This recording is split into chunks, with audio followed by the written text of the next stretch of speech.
হরে কৃষ্ণ।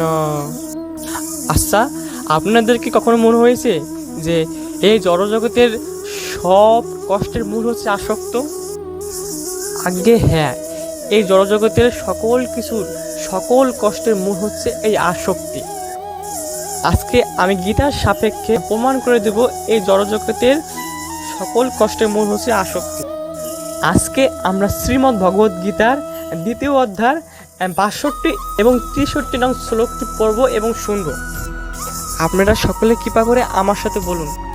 ধ্যায়ত বিষয়ান পুংস সঙ্গতেষু উপজায়তে সংঘাত সঞ্জায়তে কামো কামাৎ ক্রোধোভিজায়তে ক্রোধাৎ ভবতি সম্মোহ সম্মোহাৎ স্মৃতি বিভ্রম স্মৃতি বংশাৎ বুদ্ধিনাশাৎ প্রণশ্যতি। এর অনুবাদ হচ্ছে, ইন্দ্রিয়ের বিষয় সমূহ সম্বন্ধে চিন্তা করতে করতে মানুষের তাতে আসক্তি জন্মায়।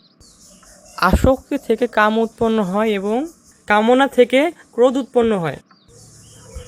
ক্রোধ থেকে সম্মোহ, সম্মোহ থেকে স্মৃতিবিভ্রম থেকে বুদ্ধিনাশ এবং বুদ্ধিনাশ হওয়ার ফলে সর্বনাশ। অর্থাৎ মানুষ পুনরায় এই জড়জগতের অন্ধকূপে অধঃপতিত হয়। এই শ্লোকটির তাৎপর্য হচ্ছে এরকম যে আসক্তি হচ্ছে সব কিছুর মূলে যা আমাদেরকে কষ্ট দেয়।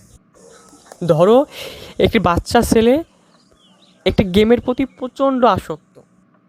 সেই সময় যদি তাকে কোনো প্রকারের গেম খেলতে না দেওয়া হয়, তখন তার প্রচণ্ড ক্রোধ উৎপন্ন হবে।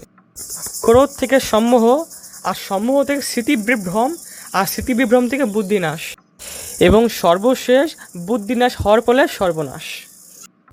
বর্তমান সময়ে আমরা অনেক ঘটনা শুনতে পাই যেখানে ছেলে তার পিতামাতাকে হত্যা করে। এই ঘটনার শুরু যদি আপনি বিবেচনা করেন তাহলে দেখতে পাবেন এই ঘটনার মূল হচ্ছে আসক্তি।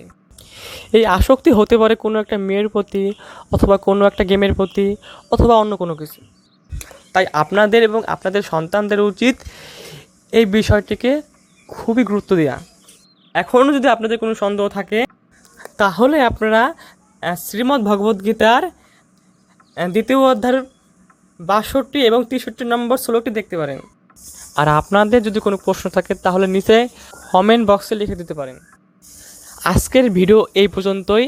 আশা করি নেক্সট ভিডিওতে আপনাদের সাথে আবার দেখা হবে। হরে কৃষ্ণ।